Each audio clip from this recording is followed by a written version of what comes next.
Welcome, sleepy traveler. Before you drift away into the clouds of dreams, let me ask you something odd. Did you know that Napoleon once lost a battle to a bunch of rabbits? Or that President Taft got stuck in a bathtub so big it had to be custom built? Or that ancient Romans used crushed mouse brains as toothpaste? These aren't your high school history lessons. These are the strange, forgotten, and wonderfully weird moments of the past, told slowly, softly, and just boring enough to send you peacefully to sleep.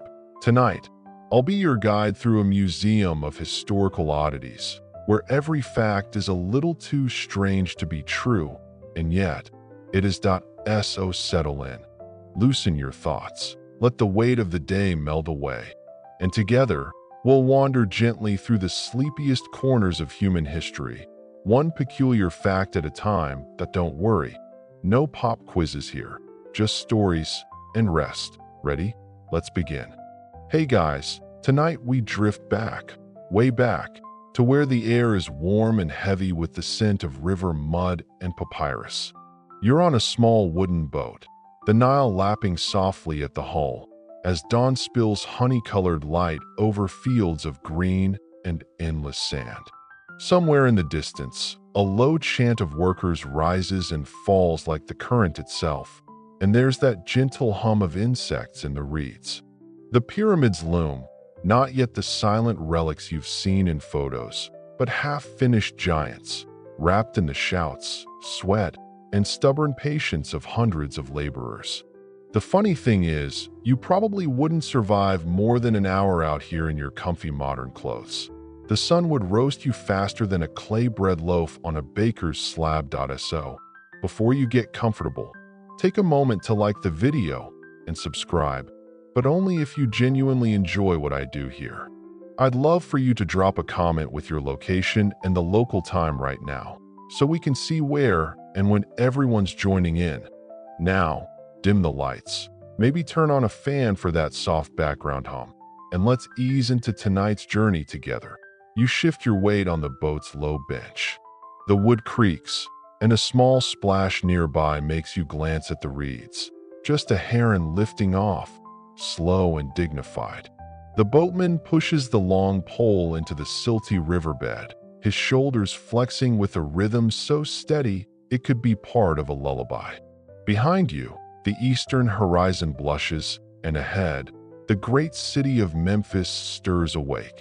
The Nile is ancient even in this moment, the lifeline of Egypt. Its flooding isn't just a natural cycle, it's the difference between life and famine. Each year, the waters rise, carrying rich black silt from the south. Farmers wait for it the way modern people wait for their paycheck. Only this one comes without the option of calling customer service if it's late.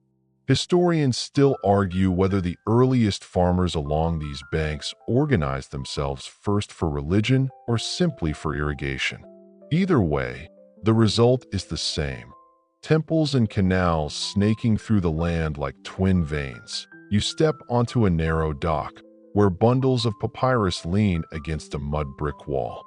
The air smells faintly sweet, fresh reeds drying in the morning warmth. Somewhere nearby, a baker shovels flatbreads into a clay oven, and your stomach makes a small, traitorous growl. Bread here isn't soft and fluffy.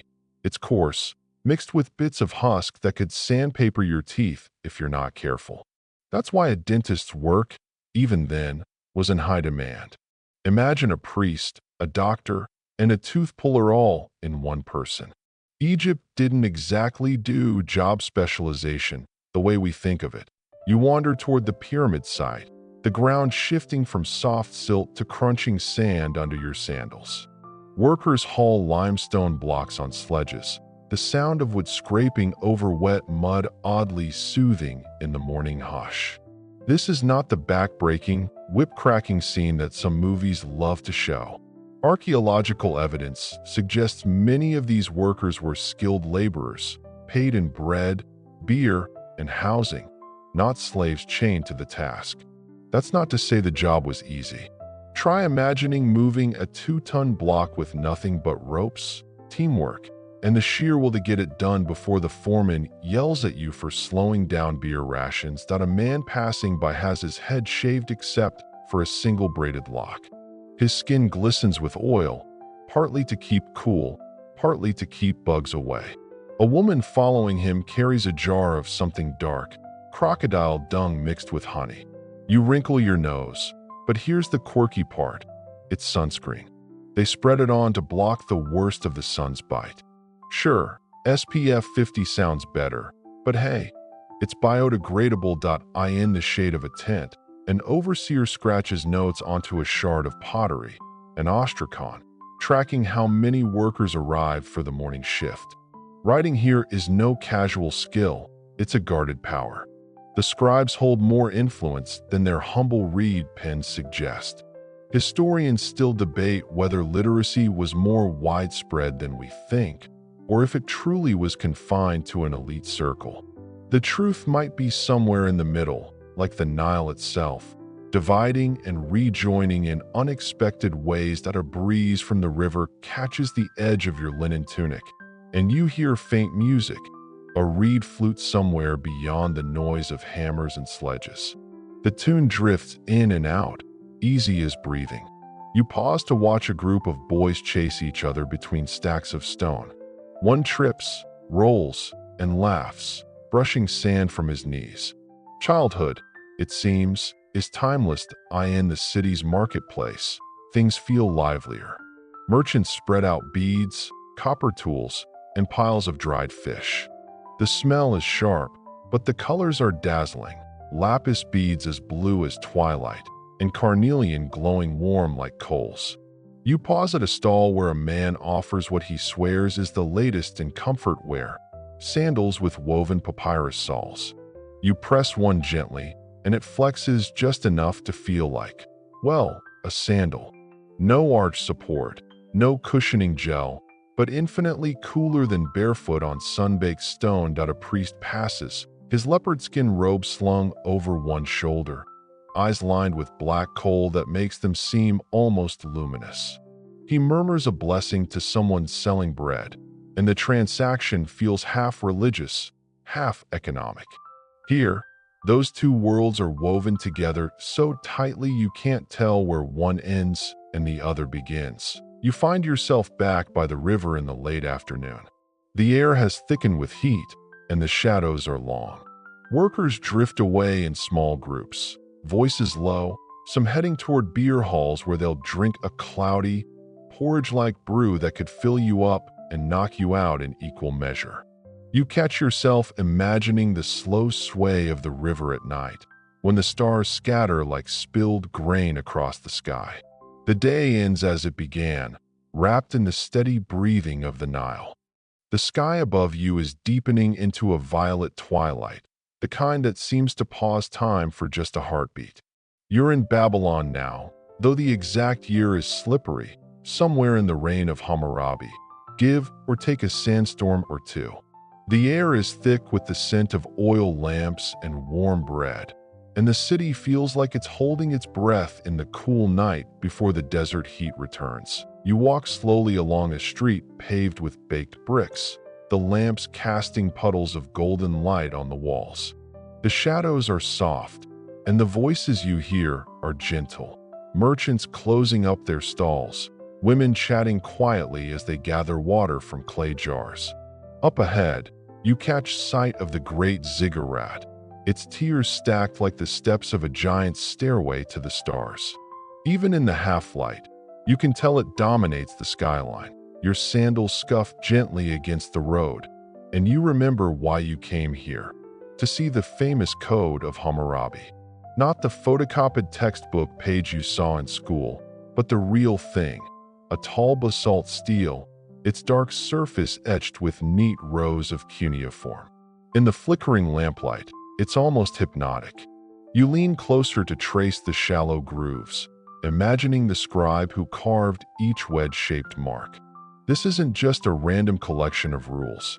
This is one of the earliest known written legal codes, a guide for everything from property disputes to medical malpractice. Point one rule catches your eye. If a builder constructs a house and it collapses, Killing the owner, the builder shall be put to death. Not exactly the kind of customer review you want hanging over your head.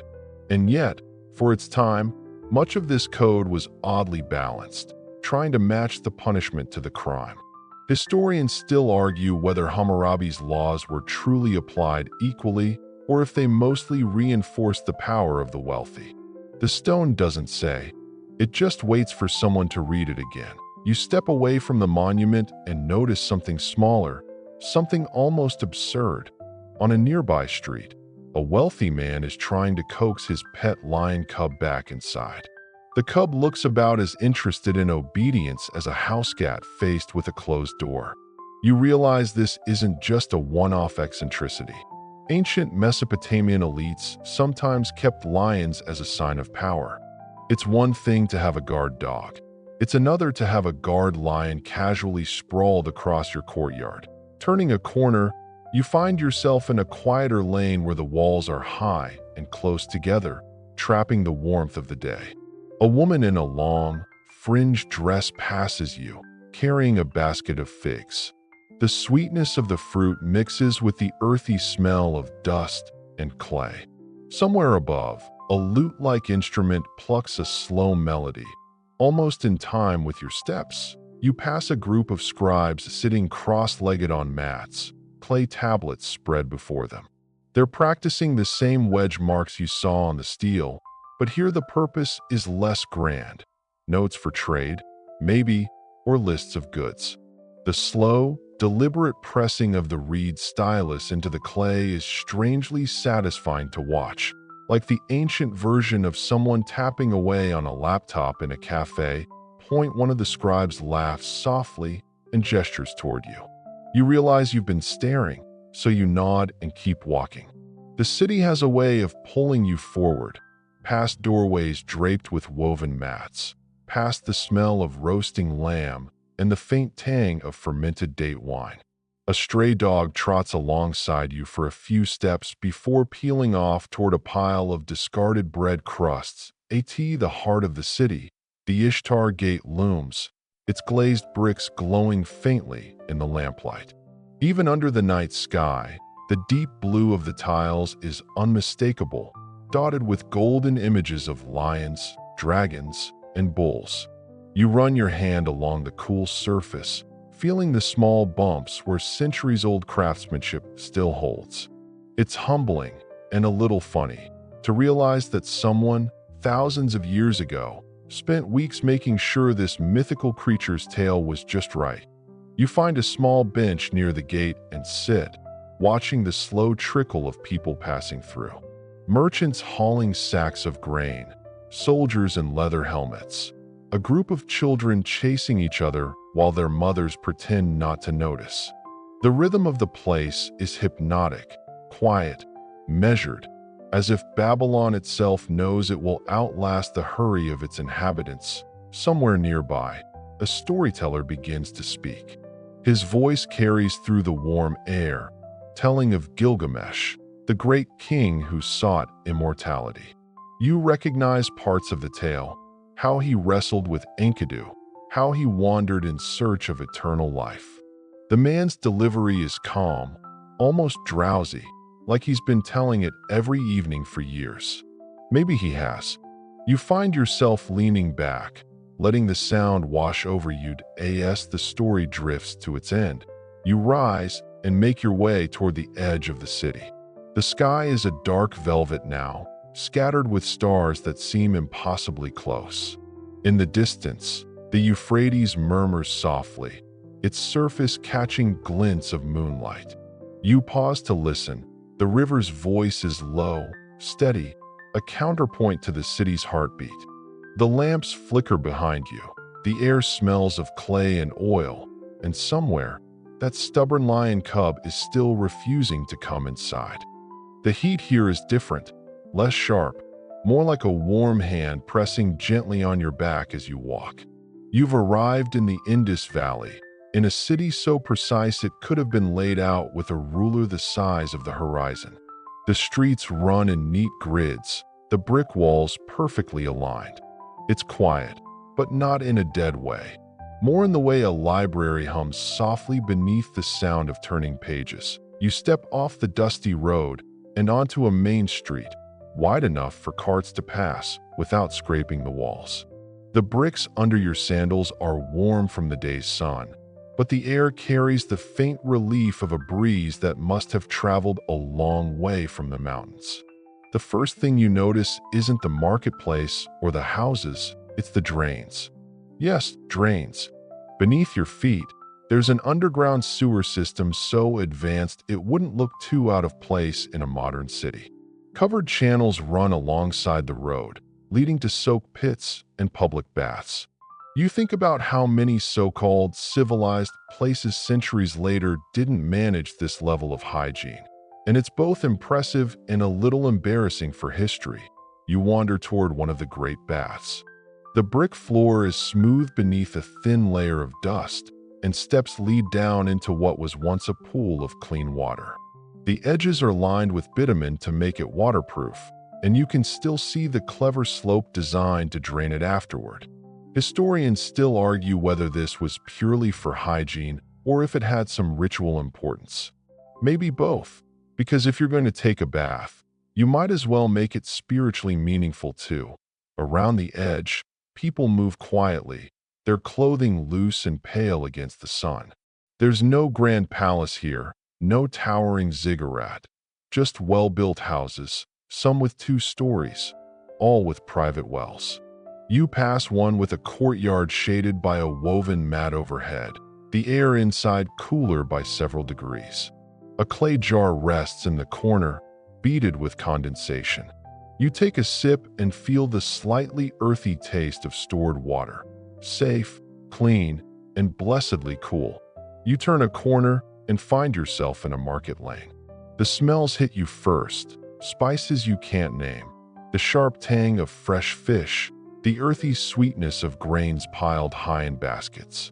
Merchants sit cross-legged behind their goods, weighing out lentils on bronze scales, chatting in a language that hasn't been heard in thousands of years. That's not just poetic exaggeration. No one alive can read their script. Seals carved with delicate symbols turn up all over the Indus Valley, stamped onto clay tags and pottery, but their meaning is still locked away. Historians still argue whether it's a full written language or a kind of elaborate shorthand for trade. You pause at a stall where a man sells tiny, beautifully made stone weights. Each one is perfectly shaped, a miniature cube or cylinder that balances on the scale exactly as intended. They're standardized, part of a shared system that's stretched across cities hundreds of miles apart. You can't help but picture a traveler from one town arriving here, plopping down his own set of weights, and finding them match perfectly. It's the ancient equivalent of your phone charger fitting someone else's outlet.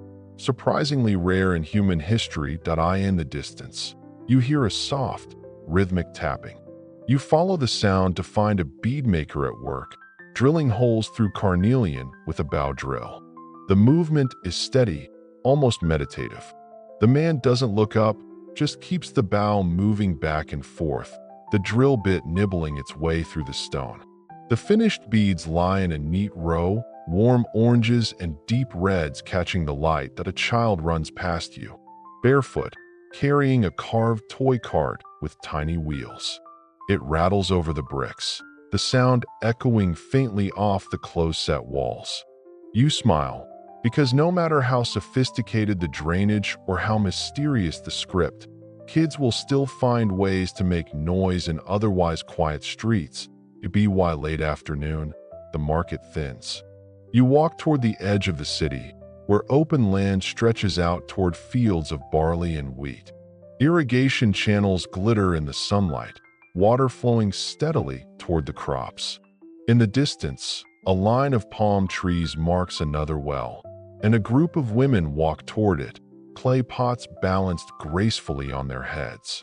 They chat softly, their voices carrying just enough for you to catch the cadence. Even if you can't understand the words, as the sun dips lower, the air cools, and the brick streets take on a deeper color. You make your way back through the grid, noting how each turn feels deliberate, planned. There's a calm satisfaction to walking in a city where the layout makes sense, where the drains are covered and the wells are plentiful. Somewhere, a potter's wheel turns, the clay vessel taking shape under careful hands. Somewhere else, a seal is pressed into damp clay, leaving its crisp mark. The daily life of the city goes on, steady and unhurried, as it has for centuries. You pause at an intersection and glance down both streets, each straight, each leading somewhere useful. The Indus Valley doesn't shout its greatness with monuments. It hums it quietly, like a song meant for those who listen closely. The sky above fades from gold to indigo, and the first stars appear. A cool breeze snakes its way down the street, carrying the smell of damp earth from the fields. You breathe it in and step forward, your sandals whispering against the ancient bricks, as the city settles into its gentle, well-planned sleep. The air is cooler here, almost metallic, as if the bronze itself has seeped into the breeze. You're in the realm of the Shang dynasty now, somewhere along the banks of the Yellow River, and the evening light is turning everything the color of old copper. A faint mist clings low to the ground, making the palace walls rise out of it like shapes in a dream. You walk slowly toward a courtyard, the packed earth soft beneath your feet. The buildings around you are timber-framed, their roof lines swooping upward, the eaves painted with deep reds and blacks. The smell of smoke lingers, charcoal fires from kitchens, incense curling from ancestral shrines. A small gong sounds from somewhere beyond the walls, not loud, but resonant enough to ripple through the air like a calm heartbeat. In the open courtyard, a group of craftsmen work around a clay mold, the heat from their furnace pulsing outward in waves. You stand at the edge, watching as they pour molten bronze into the mold's hollow spaces, the glowing liquid moving like honey made of sunlight. This is no small trinket. They're casting a ritual vessel, its sides soon to be covered with intricate Taotai masks. The faces, with their curling horns and bulging eyes, look both fierce and oddly hypnotic. Historians still argue whether these designs were meant to scare off evil spirits or impress the living. Either way, you'd probably think twice before using one as your cereal bowl. A boy, perhaps an apprentice, passes you carrying a bundle of thin bamboo strips tied together. They're covered in neat, inked characters. The writing here is young, but already it feels deliberate and enduring. You run your fingers along one strip and feel the faint ridges where the brush has laid down its strokes. The characters are ancestors of the ones still used today, the roots of a script that will outlive empires. You follow the boy toward a quieter space, where an older man sits cross-legged beside a pile of cracked animal bones. He wears a robe the color of dried river clay, and his hair is bound neatly on top of his head. He holds one bone up to the light, turns it, then touches a heated rod to its surface. A sharp crack sounds, and a thin line splinters across the surface. This is divination, reading the will of the ancestors through the fractures in scapulae and turtle shells. The man leans in, tracing the crack, murmuring something low. It's as much performance as it is prophecy.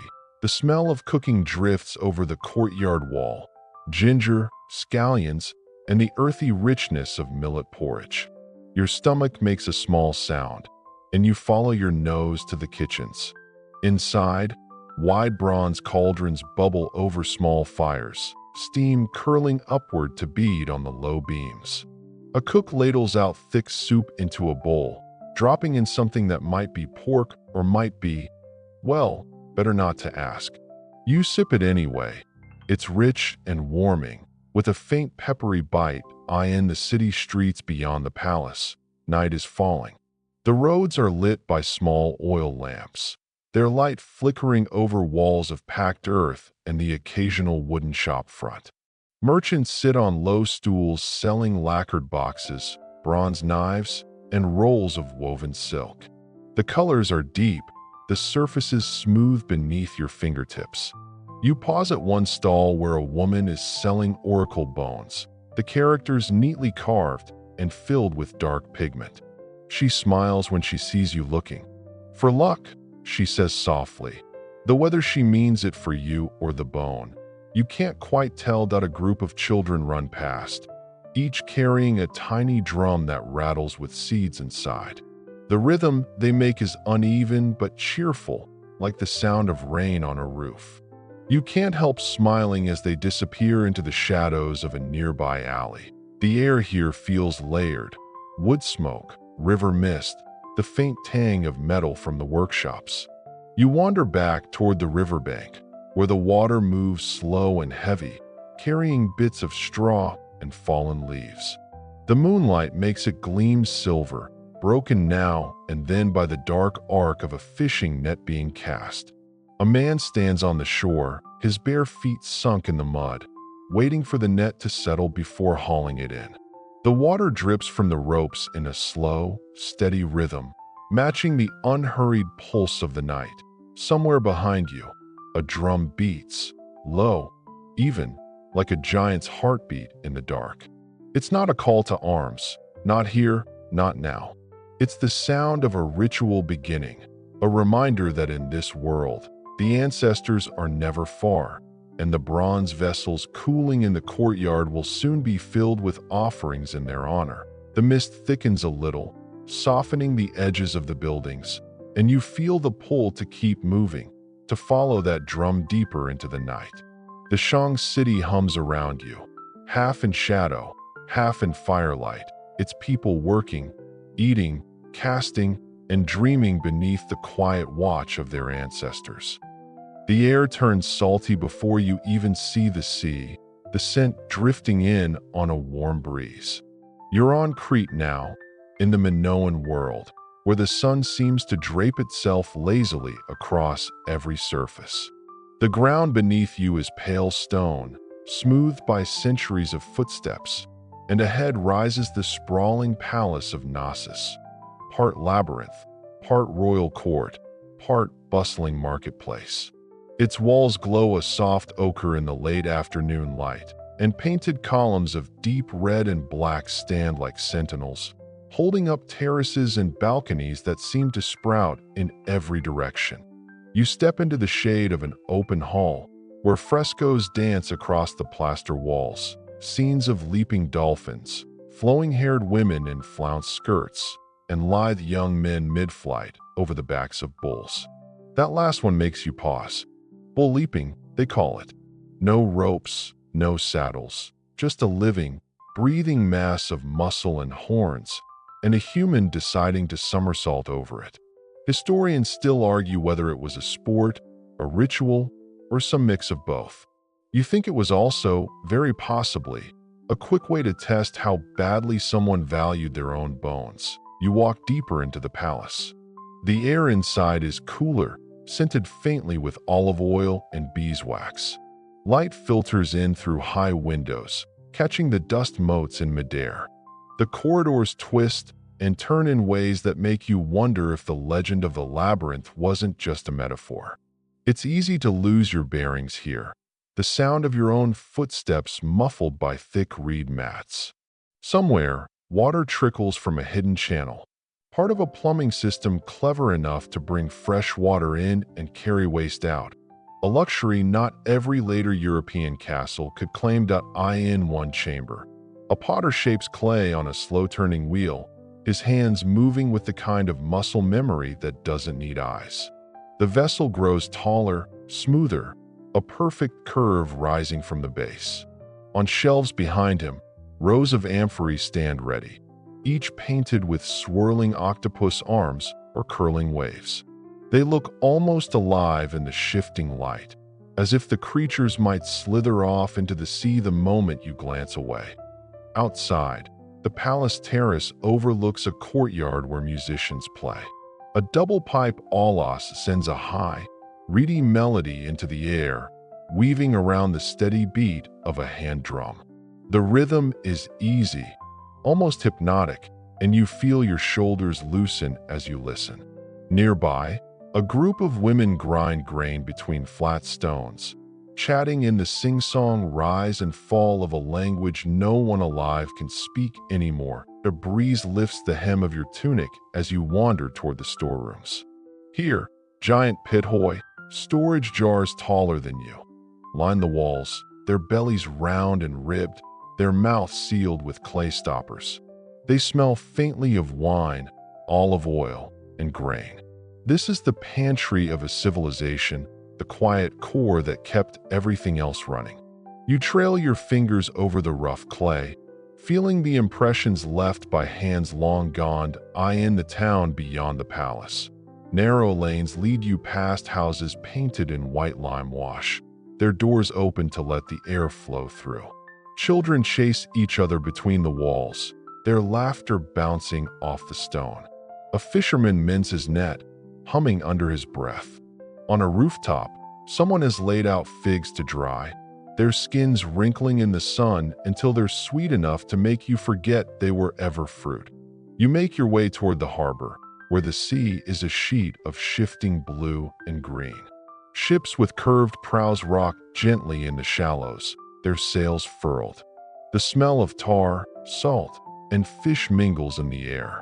A sailor offers you a taste of fresh-caught squid, grilled quickly over a brazier. You accept, the smoky, briny bite warm against your tongue. As the sun lowers, the sky turns peach and lavender. The water reflects it perfectly, so that for a moment, you can't tell where sea ends and sky begins. A group of dancers gathers on the quay, moving in a circle, their steps light and springy. The music rises, the hand drum keeping time, the melody lifting as if it wants to follow the gulls overhead. You stand still, letting the rhythm seep into you, your body swaying almost without your permission. The day's heat fades, replaced by the softness of evening. Torches flicker to life along the waterfront, their light pooling on the worn stone. Somewhere, someone is telling the story of Theseus and the Minotaur, their voice low and measured, the words carrying over the water. It doesn't matter that the tale is more myth than memory. Here, in this place of painted bulls and winding corridors, it feels like it could have happened yesterday. The tide sighs against the harbor wall, the music softens, and the air tastes faintly of salt and wine. You turn back toward the palace, its shadow stretching long across the courtyard, as the island settles into the gentle hum of night. The stone beneath your sandals is still warm from the day, but the air is cooling now, touched with the faint tang of the Aegean. You're in Athens, the marble city, just as the sun is slipping behind the hills. The glow it leaves behind is golden, the kind that clings to columns and rooftops until it's almost hard to tell where the light ends and the stone begins. You find yourself on the marble steps of the Agora, the public heart of the city. People move easily here, their voices low, conversations punctuated by soft bursts of laughter. The smell of roasting chickpeas drifts from a nearby brazier, and somewhere, a lyre strings out a delicate tune. You pause, leaning against a column, the cool surface pressing gently into your back. A small group gathers nearby. Men in simple chitons, one with a short beard and an expression that says he's about to make an extremely important point. He begins to speak, gesturing with one hand, while the others nod, interrupt, or challenge him outright. This is Athens' lifeblood, philosophy, debate, the gentle art of making sure your opponent knows they're wrong without actually throwing a punch. You can't help but imagine Socrates here, asking so many questions that you start wondering if the man just doesn't know how to give a straight answer. But a sneeze interrupts the discussion, and one of the listeners mutters something you don't quite catch. A bystander smiles and explains. In Athens, sneezing could be taken as a sign from the gods, an omen that your point was correct, or at least that the gods were paying attention.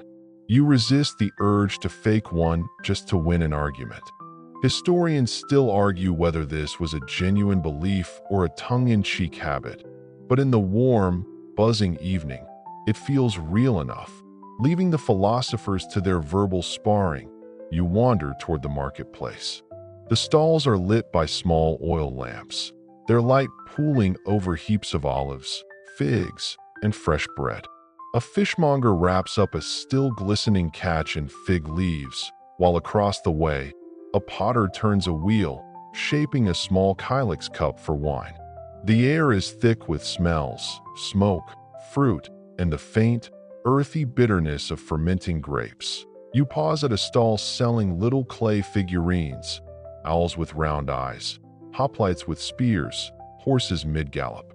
They're cheap enough to be toys or offerings, but the care in their details makes them feel like something more. A boy about 10 years old proudly shows you one he made himself, its surface still rough in spots, the smile on its tiny face a little lopsided. You hand it back carefully, and he beams before darting off toward his friends.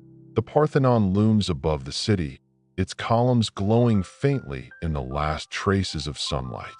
From this distance, you can see the movement of people up on the Acropolis, priests, visitors, perhaps a few unlucky workers hauling supplies for yet another repair. You take the slow path upward, your steps echoing on the stone.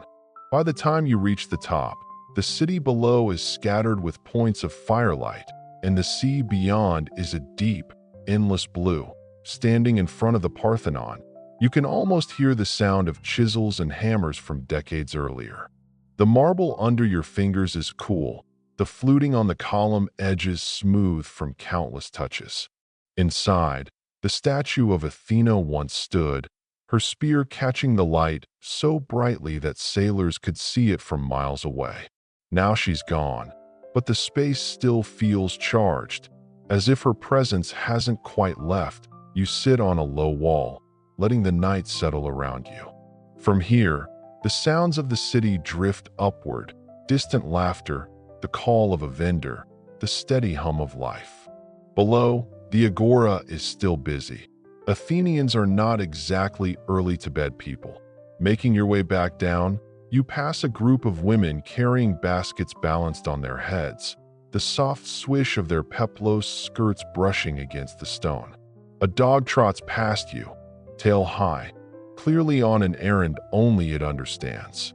Somewhere in the shadows, someone plays a syrinx, the notes rising and falling like the hills themselves. In a small courtyard, you pause to watch a man mixing wine with water in a crater, as was the custom.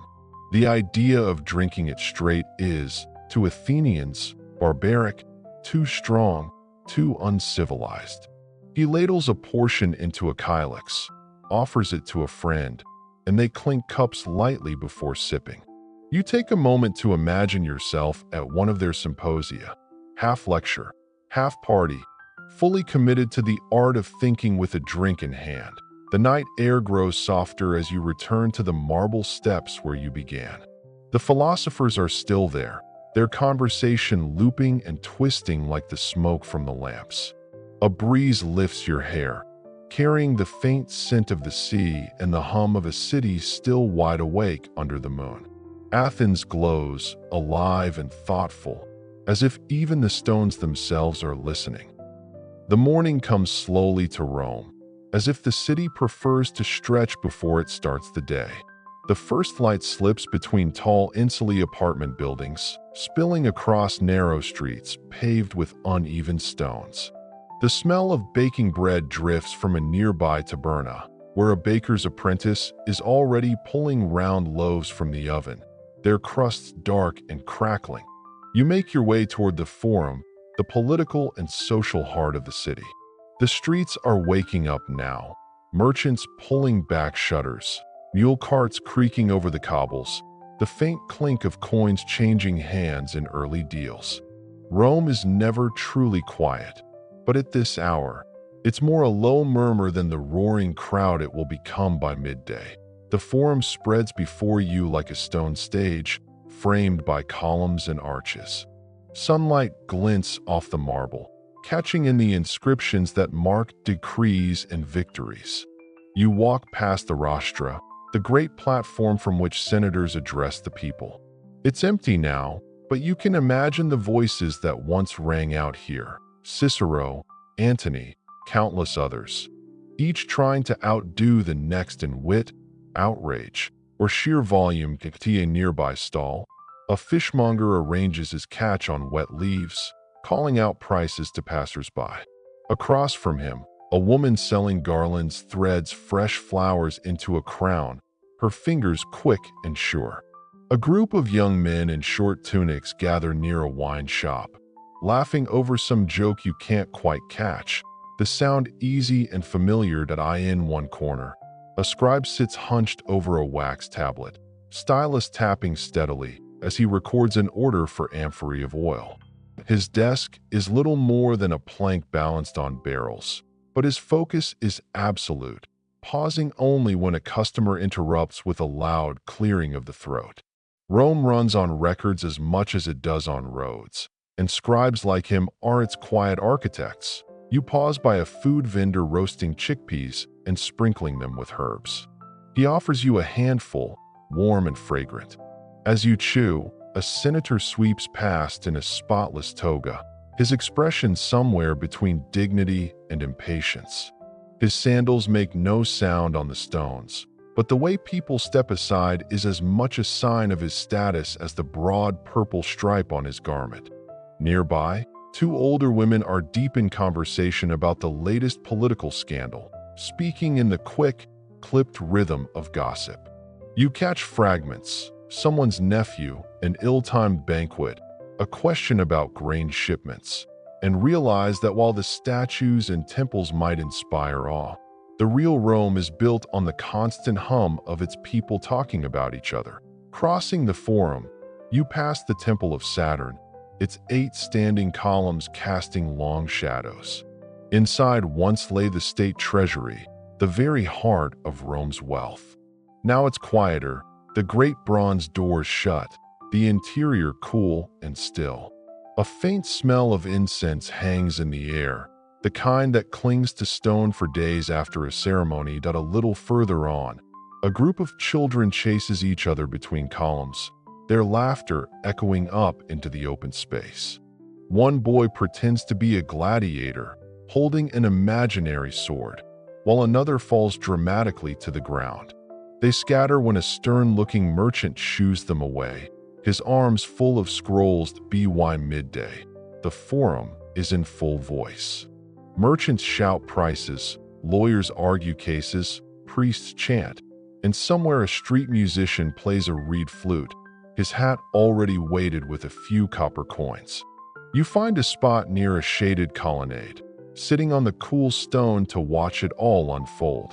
The city in motion, every person part of its endless story. Your attention is caught by a vendor selling oddities: imported spices, colored glass, small carved animals made from ivory. Among them is a jar labeled garum, the famous fermented fish sauce beloved by Romans and dreaded by anyone downwind of its making. He offers you a sample on a piece of bread. You hesitate, then taste. It's sharp, salty, oddly addictive. No wonder it traveled the empire and amphorae by the thousands. In the heat of the afternoon, you wander toward the Basilica Julia, its long hall echoing with footsteps. This is where legal disputes are heard, where voices rise and fall in the measured dance of argument. You stay for a moment, listening to a lawyer pace the floor, his toga rippling with each gesture. Even without knowing the language perfectly, you can hear the persuasion in his tone. As the day wanes, the Forum's energy shifts. Merchants pack up, shadows lengthen, and the marble takes on a warm glow. The air smells of dust and baked stone, and the noise settles into a softer hum. You leave by way of the Via Sacra, the sacred road, your steps following in the worn tracks of countless feet before you. Generals in triumph, senators in procession, lovers walking home after market day.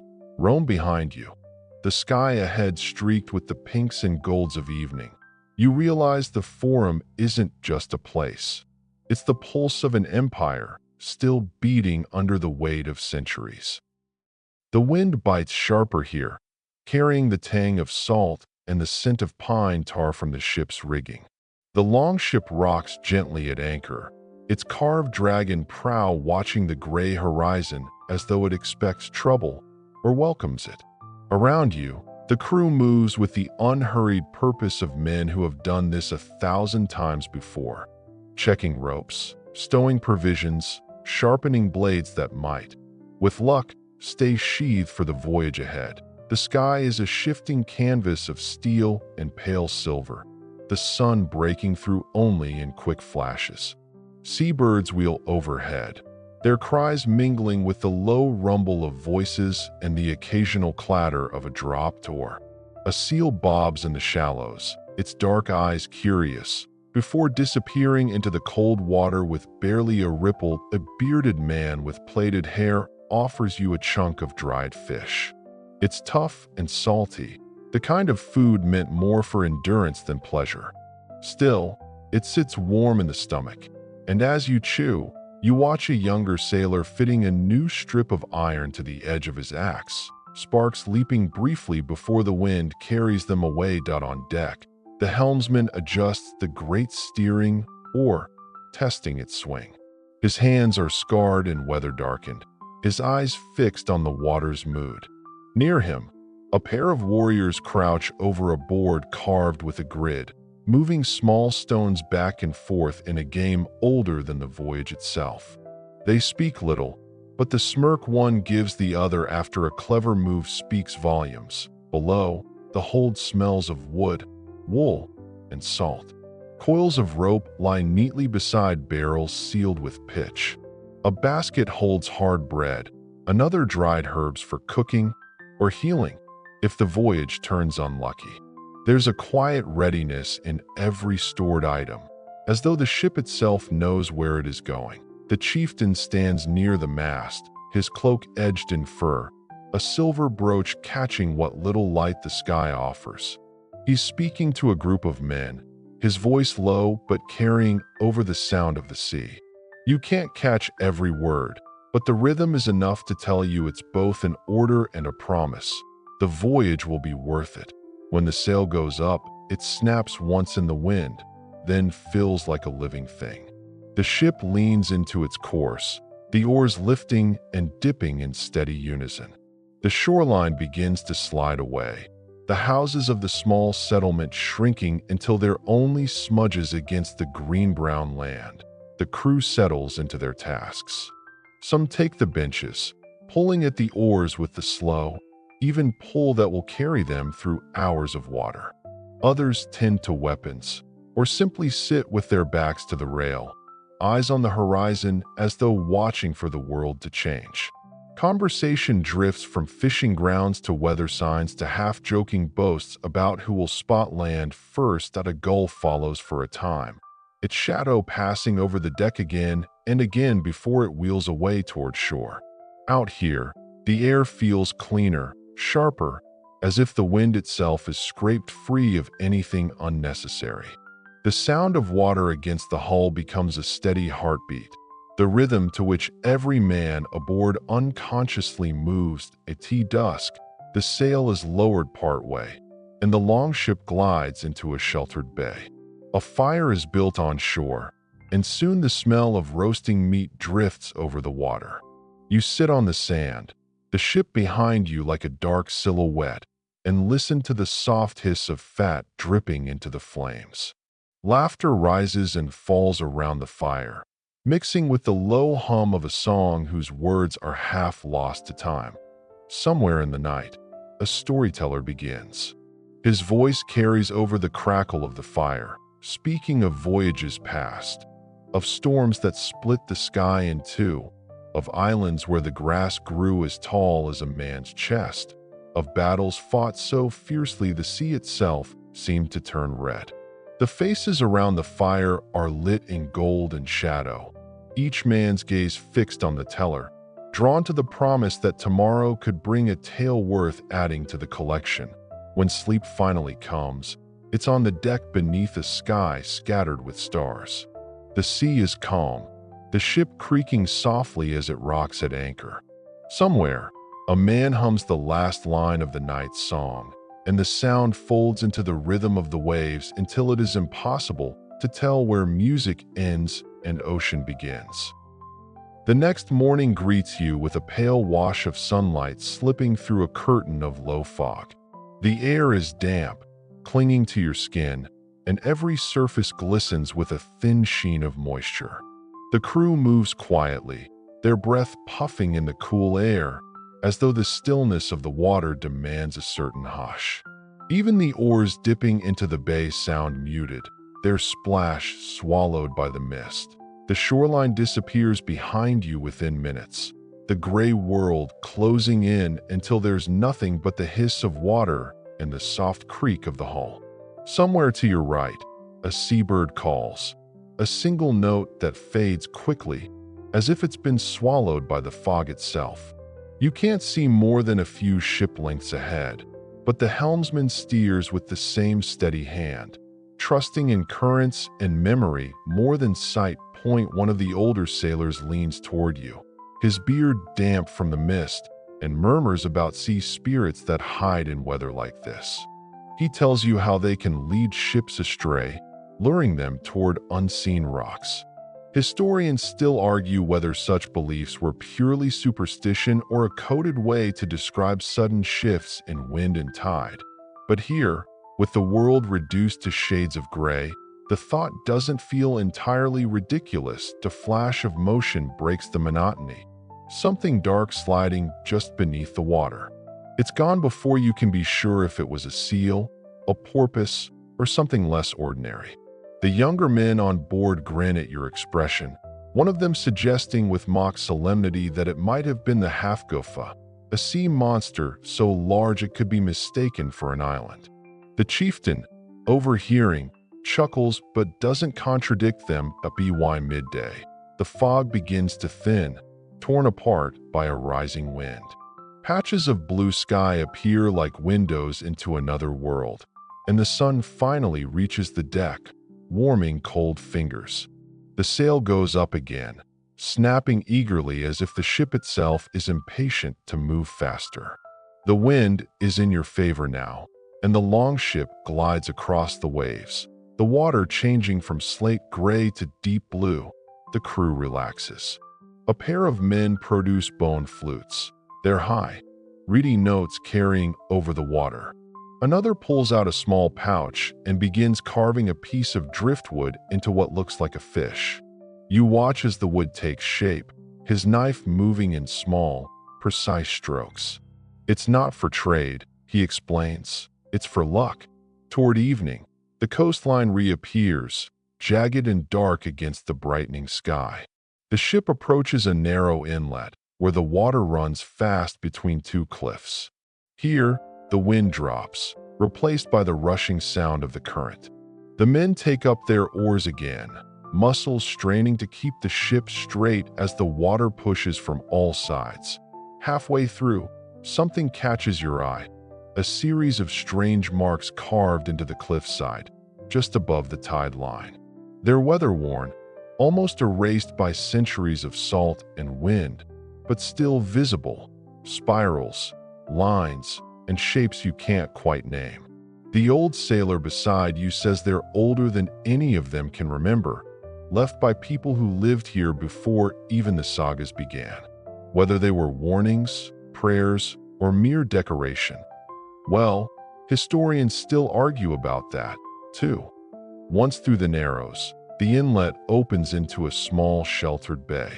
The water here is so calm it mirrors the evening sky, the clouds drifting across its surface in perfect reflection. The longship glides to shore, and the crew moves quickly, tying ropes, unloading supplies, and kindling another fire on the beach. Tonight's meal is richer, smoked fish wrapped in leaves, served with flatbread baked right on the embers. The smell is intoxicating after a day in the damp air, and you eat until you can feel the warmth spread from your stomach outward. Later, as darkness falls, the stars emerge with a clarity that feels almost unreal. With no fires except your own, The night sky is a vast, black ocean, glittering with countless points of light. One of the younger men points out a cluster he calls the Winter Throne, claiming it marks the seat of a god who watches over travelers. Another insists that same cluster looks nothing like a throne and everything like a goat. The argument is gentle, half teasing, half serious. Because out here, the sky belongs to whoever has the best story. When you finally lie back on the sand, the sound of the tide is the only rhythm left. The ship rests at anchor just offshore, its dark shape swaying gently, like a living creature breathing in its sleep. The air is cool, the fire's heat fading, and you feel yourself drifting, the line between waking and dreaming as thin and delicate as the foam on the water's edge. The next day begins not with the sun, but with the steady beat of rain. It's not a storm, just a soft, persistent fall that soaks the sand and turns the beach into a darker shade of gold.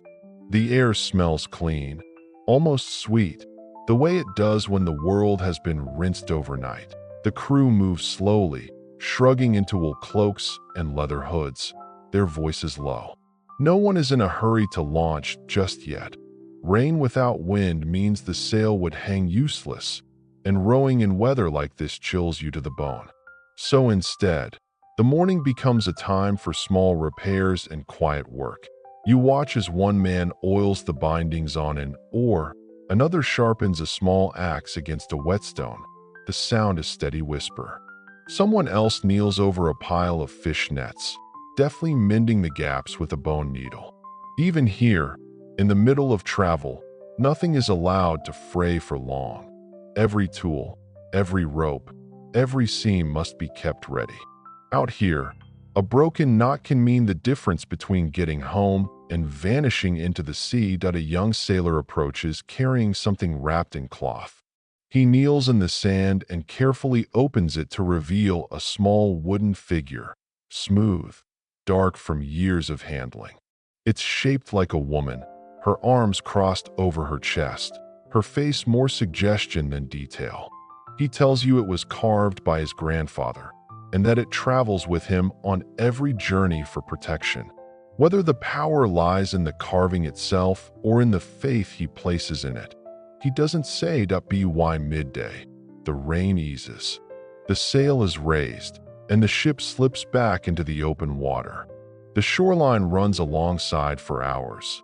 Low hills covered in heather, occasional patches of forest, and once, the faint outline of a ruined tower on a distant cliff.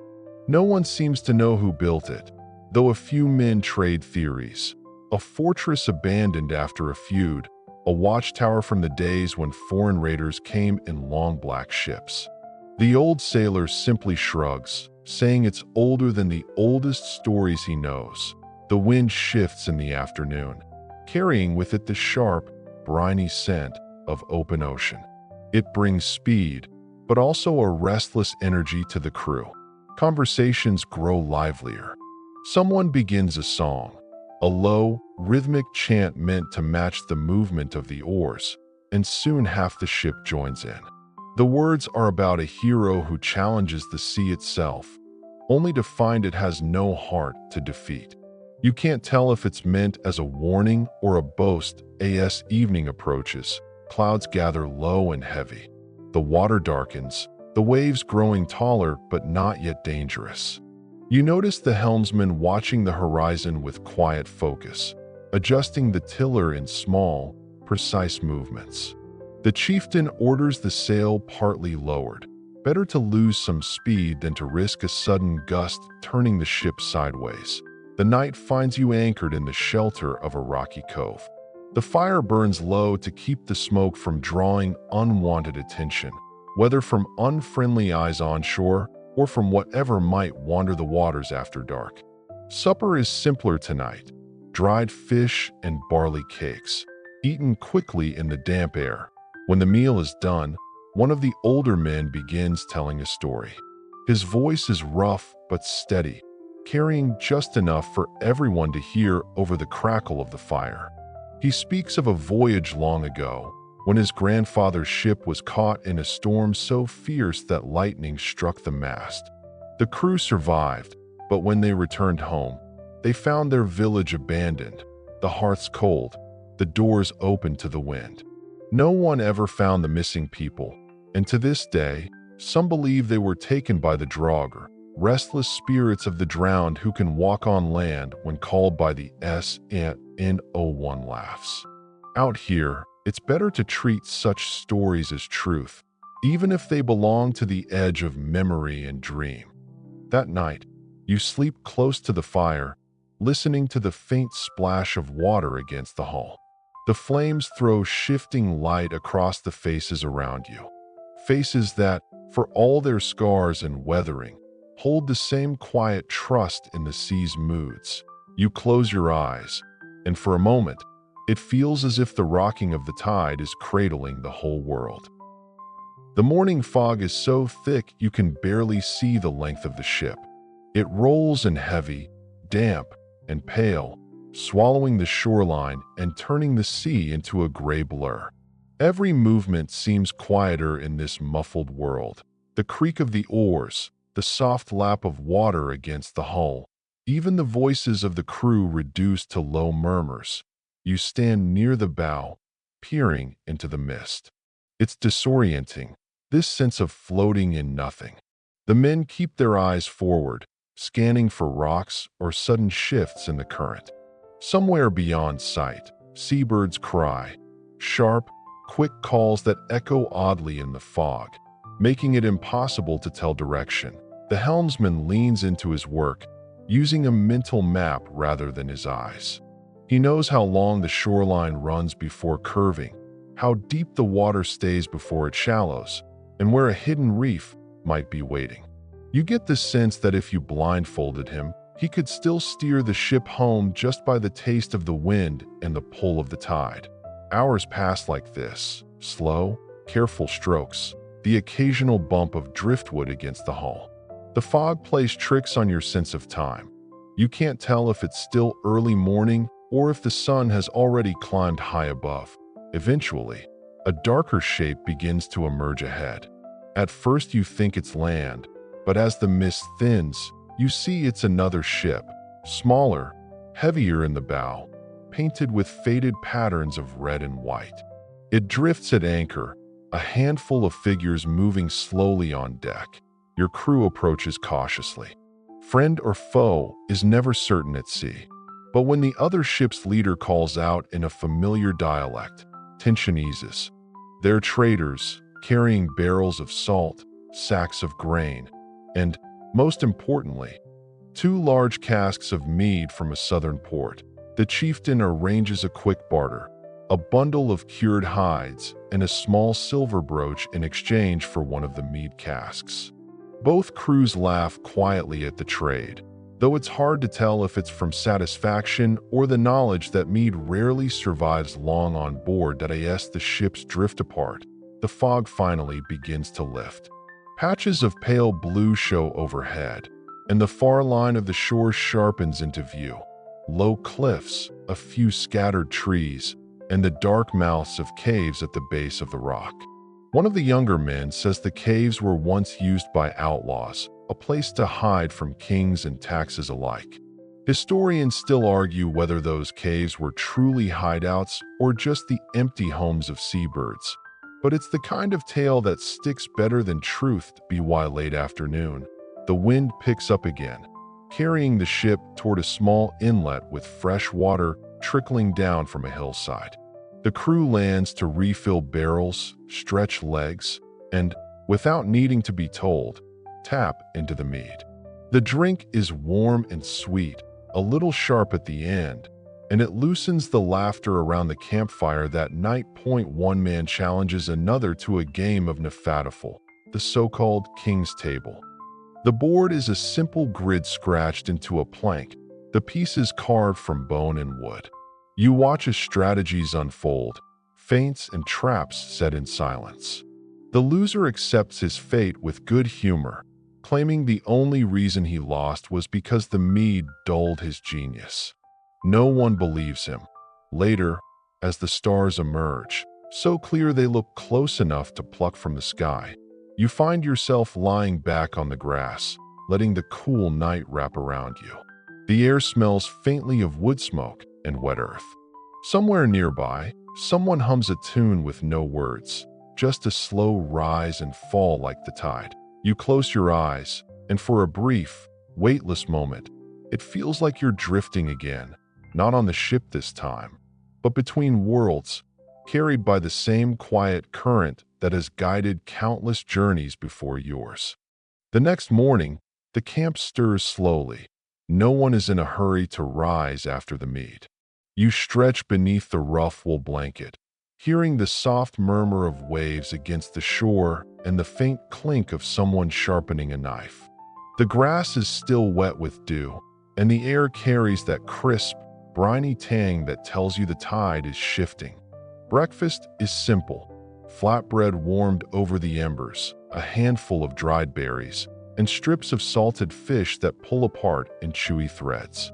As you eat, the chieftain gathers the crew for a short council. His voice is steady, but there's an undertone of anticipation. The next stretch of the voyage will take you past waters that are as famous for strange sightings as they are for treacherous currents that you've heard the stories before, told in low voices on long nights. Sea serpents longer than the ship, ghostly lights that dance above the waves, and drifting islands that vanish when approached. Historians still argue whether these were exaggerated sailors' tales or garbled reports of real creatures and phenomena: giant squid, volcanic gas flares, or simply floating mats of vegetation. Still, even the skeptics keep a charm in their pouch, just in case. The ship pushes off before the sun fully clears the horizon. The water here is darker, almost green-black, with a slow, heavy roll beneath the keel. Every so often, a swell lifts the prow high enough for you to glimpse the horizon, a razor-thin line that trembles with the shimmer of heat or mist. Hours pass without much change, until one of the men points to a patch of water ahead. It's oddly smooth, glassy, while the rest of the sea ripples with wind. As the ship glides over it, you notice an odd hum, low, almost below hearing, like a string being plucked far away. The crew pretends not to hear it, but their shoulders stiffen. Later, the lookout calls down. Something large is moving just beneath the surface, keeping pace with the ship. You lean over the side and catch a shadow sliding below, longer than 3 men laid end to end. It vanishes as suddenly as it appeared, leaving only a swirl of bubbles in its wake. N01 speaks for a while after that. Even the gulls seem to have given this stretch of sea a wide berth. By midday, the wind shifts sharply and the sky clouds over. The rain starts as a drizzle, then turns into a steady curtain. The crew pulls hoods low and keeps rowing. Their strokes match like the rhythm of a heartbeat. You focus on the sound of the oars dipping into the water, the patter of rain on the deck, and the occasional creak of wet wood. It's strangely soothing, like the sea is rocking you into a trance. When the clouds finally break in the late afternoon, the air feels fresher, washed clean. The horizon ahead reveals a scattering of small rocky islets, some barely big enough for a few stunted trees, others rising into jagged cliffs. These are the places, you're told, where desperate sailors once tried to make landfall and ended up stranded for months. The skeleton of an old boat, half rotted and draped in seaweed, still clings to one of the smaller shores as proof. The ship threads its way between the rocks, careful of hidden shoals. You pass an inlet where the water glows faintly blue, even in daylight, caused, one man claims, by tiny glowing creatures in the shallows. Another insists it's the reflection of a buried treasure chest made of polished silver. The argument turns lighthearted, and a bet is made to settle it someday. As night falls, you anchor in the shelter of 2 tall cliffs that rise like giant stone gates. The sky between them is a thin ribbon of stars, and the sea below glimmers faintly with patches of bioluminescence. You trail your fingers in the water, watching the tiny sparks swirl and fade. Somewhere beyond the cliffs, you can hear the faint, steady rush of the open sea, like a reminder that your path still stretches far ahead. You wake to the gentle rocking of the ship, but it's not the familiar rhythm of open water. It's the tide shifting through the narrow cliff passage. The light here is dim, tinted gold by the first reach of sunrise spilling over the stone walls. You can hear gulls calling far above, their cries echoing down into the sheltered cove like faint, distant laughter. The chieftain gives the signal to move.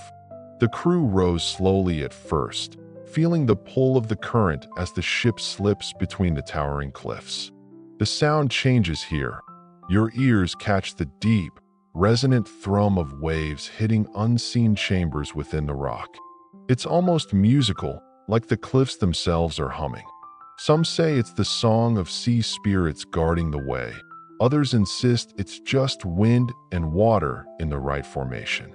Historians still argue whether this particular passage was intentionally used for navigation because of that sound, or if it's merely a happy accident. Once beyond the cliffs, the sea opens up in a wide expanse. The water here is calmer than you expect, but it has a strange clarity. Looking down, you can see swaying forests of kelp, darting silver fish, and the occasional shadow of something larger moving lazily below to mid-morning. The lookout calls out a sighting, something glinting on the horizon. As you draw nearer, it resolves into a low, flat island of pale sand, fringed with tufts of grass and a few scrubby bushes. You'd almost miss it entirely if not for the odd structure standing near its center. It's a pile of stones, chest-high, arranged into a rough cone. The crew rows closer, curiosity overriding caution. When you step onto the sand, it sinks slightly under your boots, damp and cool. The stone pile turns out to be a cairn, weathered and crusted with salt. Around its base lie fragments of pottery and the warped remains of an iron knife. One of the older sailors explains that such cairns were often built as markers by passing crews, a signal to others that someone had been here, or a place to leave messages and supplies for ships that might follow.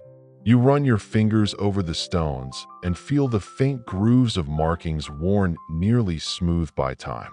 Were they runes? A warning? A name? Hard to say now. You rest there for a short while, enjoying the stillness. The only sounds are the rustle of the wind through grass and the soft hiss of waves meeting sand. A couple of crew members wander farther inland and return with handfuls of strange, bulbous plants, roots, perhaps, or sea vegetables. The cook tucks them into his pack with a grin that says you'll be tasting them tonight, whether you want to or not. By midday, you're back on the ship, the island shrinking to a speck behind you. The air grows warmer, and the waves pick up, lifting the ship higher with each roll. You notice seabirds trailing you now, white wings flashing against the blue sky, their calls sharp and repetitive. They must know land is somewhere ahead, though none of you can yet see it. The hours pass in a steady rhythm of rowing, resting, and adjusting the sail. Conversation turns to the next leg of the journey, which will take you into waters known for unpredictable winds. The crew shares stories about ships that drifted off course and ended up in entirely different lands, some never to be heard from again. One man swears his uncle once left for Iceland and ended up in a place where the sun barely set, which could mean Greenland, or could mean he'd simply enjoyed too much mead on the crossing. Late in the day, clouds gather in ragged streaks, and the light shifts toward that yellow-gray that always seems to precede rain. The temperature drops enough that you pull your cloak tighter. Far off, you spot a line of jagged peaks, faint, but definitely there. Land. The sight puts a quiet energy into the crew's movements. Oars dip faster, and the sail strains forward. But the peaks fade again into mist as evening settles, leaving only the steady sound of waves and the occasional splash of something unseen breaking the surface. When you finally anchor for the night, it's in open water, no sheltering cliffs or friendly coves this time. The ship rocks gently but unpredictably, the swell shifting beneath you like a creature breathing in its sleep. Above, the stars burn cold and sharp, and you can't help but wonder what the next landfall will bring. Morning arrives slowly, with a pale glow behind a curtain of mist. You wake to the smell of damp wood and salt, the kind that sticks in your clothes no matter how long you've been ashore. The deck feels slick beneath your boots, and every step makes a soft, hollow thud in the still air. Even the crew moves more quietly today, as though sound itself might disturb the fog. The chieftain gives the order to lift anchor. The oars dip silently into the water, breaking the glassy surface in slow, deliberate strokes. You can barely see more than a few ship lengths ahead, but the steady pull of the tide and the faint memory of those jagged peaks keeps everyone moving in the same direction. Somewhere in that white shroud, you hear it, a low, rhythmic thump. It's not the oars, it's not the waves. It comes and goes, like a heartbeat buried in the mist. A few sailors mutter under their breath about giant sea creatures that follow ships for days, waiting for someone to fall overboard. Historians still argue whether such tales were pure myth or inspired by rare encounters with real whales and giant squid. Either way, you keep your hands firmly on the rail. After an hour, the fog begins to thin and shapes emerge. Black rock rising sharply from the sea, streaked with white from centuries of seabird droppings. The air here smells different, sharper, like wet stone and crushed shells. Waves smash against the base of the cliffs, sending spray so high it catches the sun and breaks into rainbow fragments. As the ship rounds a headland, you see it, a narrow inlet lined with high rock walls, at the end of which sits a scatter of turf-roofed huts.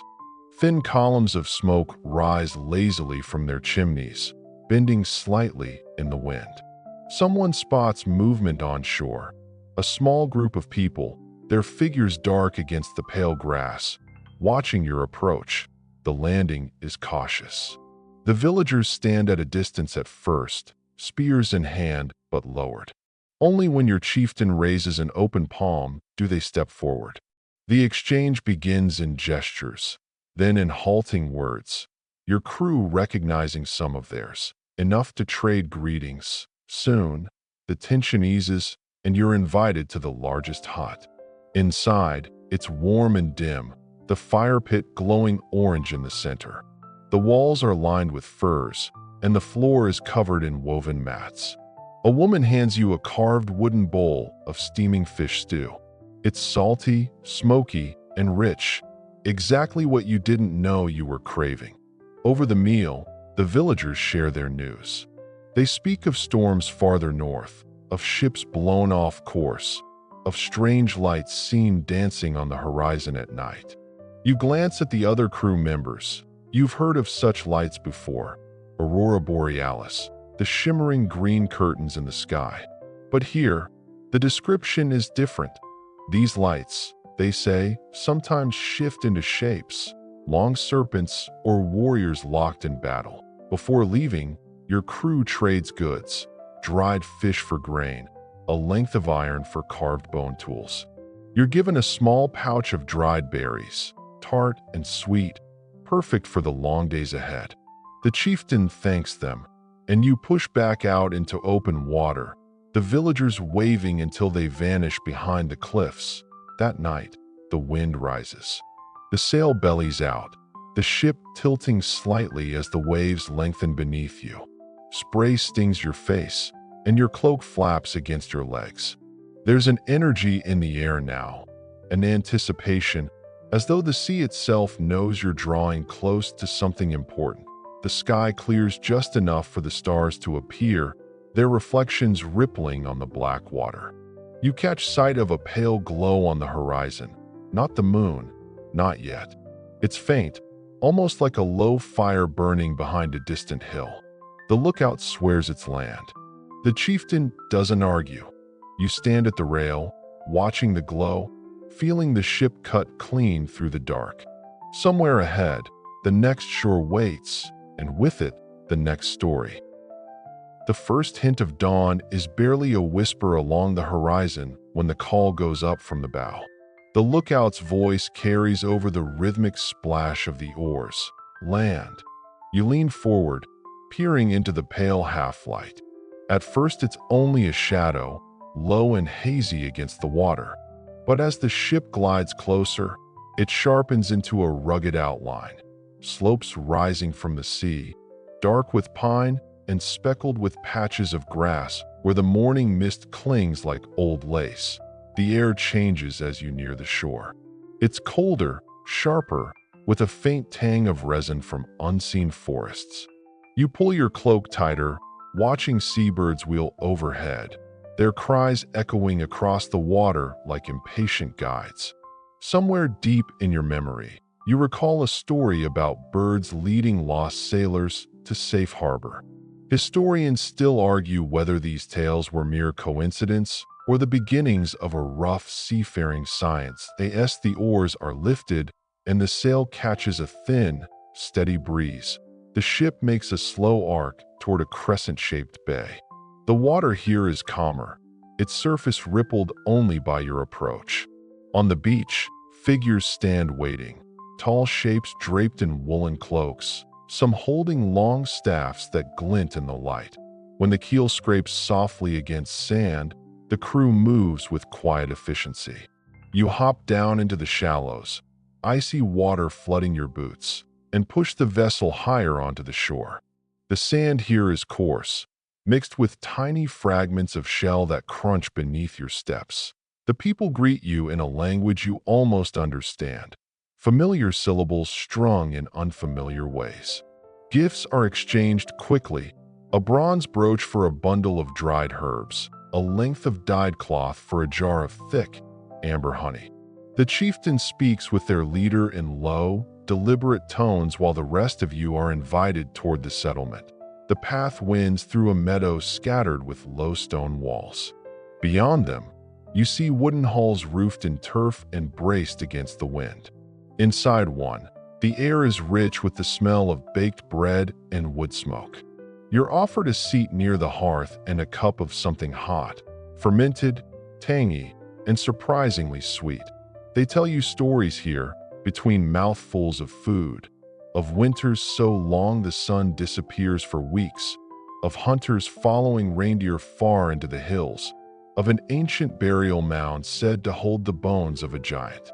You nod, half listening, half lost in the hypnotic play of firelight on the walls. By afternoon, preparations for departure begin. You help load the last barrels of provisions, tie down the bundles of traded goods, and make sure every rope is coiled just right. The wind has shifted again, now blowing steady from the shore, ready to carry you onward. Back aboard, the ship pushes free from the sand. The bay narrows behind you, the village shrinking into a smudge against the green and gray. The open sea greets you with a low, rolling swell, the kind that lifts and lowers the deck in long, drowsy breaths. You stand at the rail, watching the land fade and the horizon stretch wide again. The crew settles into their rhythm, oars rising and falling, ropes creaking softly, the sails snapping in the wind. You close your eyes for a moment, letting the motion lull you, and wonder how many more coasts you'll see before the journey's end.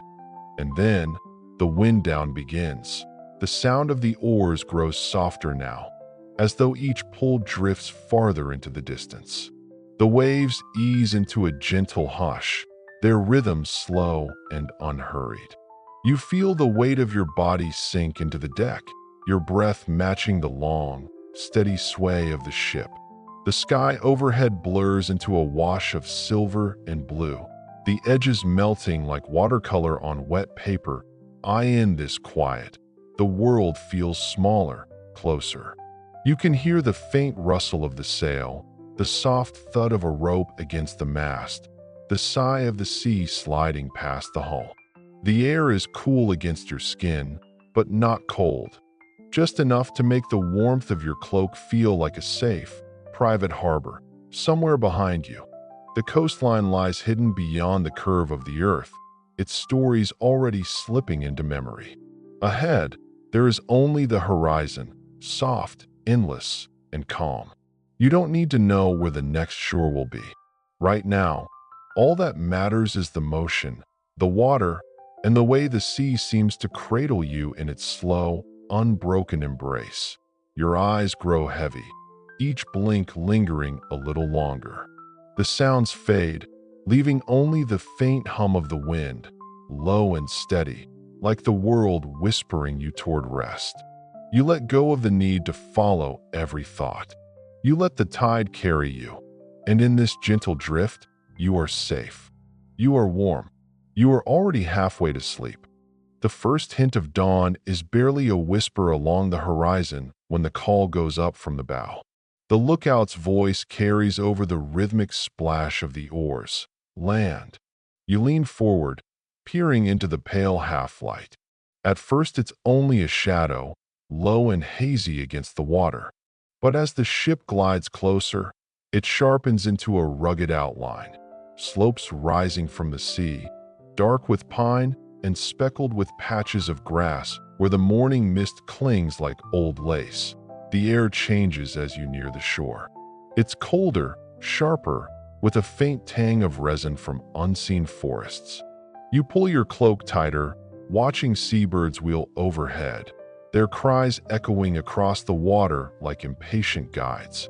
Somewhere deep in your memory, you recall a story about birds leading lost sailors to safe harbor. Historians still argue whether these tales were mere coincidence or the beginnings of a rough seafaring science. As the oars are lifted and the sail catches a thin, steady breeze, the ship makes a slow arc toward a crescent-shaped bay. The water here is calmer, its surface rippled only by your approach. On the beach, figures stand waiting, tall shapes draped in woolen cloaks, some holding long staffs that glint in the light. When the keel scrapes softly against sand, the crew moves with quiet efficiency. You hop down into the shallows, icy water flooding your boots, and push the vessel higher onto the shore. The sand here is coarse, mixed with tiny fragments of shell that crunch beneath your steps. The people greet you in a language you almost understand, familiar syllables strung in unfamiliar ways. Gifts are exchanged quickly, a bronze brooch for a bundle of dried herbs, a length of dyed cloth for a jar of thick, amber honey. The chieftain speaks with their leader in low, deliberate tones while the rest of you are invited toward the settlement. The path winds through a meadow scattered with low stone walls. Beyond them, you see wooden halls roofed in turf and braced against the wind. Inside one, the air is rich with the smell of baked bread and wood smoke. You're offered a seat near the hearth and a cup of something hot, fermented, tangy, and surprisingly sweet. They tell you stories here, between mouthfuls of food, of winters so long the sun disappears for weeks, of hunters following reindeer far into the hills, of an ancient burial mound said to hold the bones of a giant. You nod, half listening, half lost in the hypnotic play of firelight on the walls. By afternoon, preparations for departure begin. You help load the last barrels of provisions, tie down the bundles of traded goods, and make sure every rope is coiled just right. The wind has shifted again, now blowing steady from the shore, ready to carry you onward. Back aboard, the ship pushes free from the sand. The bay narrows behind you, the village shrinking into a smudge against the green and gray. The open sea greets you with a low, rolling swell, the kind that lifts and lowers the deck in long, drowsy breaths. You stand at the rail, watching the land fade and the horizon stretch wide again. The crew settles into their rhythm, oars rising and falling, ropes creaking softly, the sails snapping in the wind. You close your eyes for a moment, letting the motion lull you, and wonder how many more coasts you'll see before the journey's end. And then, the wind down begins. The sound of the oars grows softer now, as though each pull drifts farther into the distance. The waves ease into a gentle hush, their rhythm slow and unhurried. You feel the weight of your body sink into the deck, your breath matching the long, steady sway of the ship. The sky overhead blurs into a wash of silver and blue, the edges melting like watercolor on wet paper. In this quiet, the world feels smaller, closer. You can hear the faint rustle of the sail, the soft thud of a rope against the mast, the sigh of the sea sliding past the hull. The air is cool against your skin, but not cold, just enough to make the warmth of your cloak feel like a safe, private harbor, somewhere behind you. The coastline lies hidden beyond the curve of the earth, its stories already slipping into memory. Ahead, there is only the horizon, soft, endless, and calm. You don't need to know where the next shore will be. Right now, all that matters is the motion, the water, and the way the sea seems to cradle you in its slow, unbroken embrace. Your eyes grow heavy, each blink lingering a little longer. The sounds fade, leaving only the faint hum of the wind, low and steady, like the world whispering you toward rest. You let go of the need to follow every thought. You let the tide carry you, and in this gentle drift, you are safe. You are warm. You are already halfway to sleep.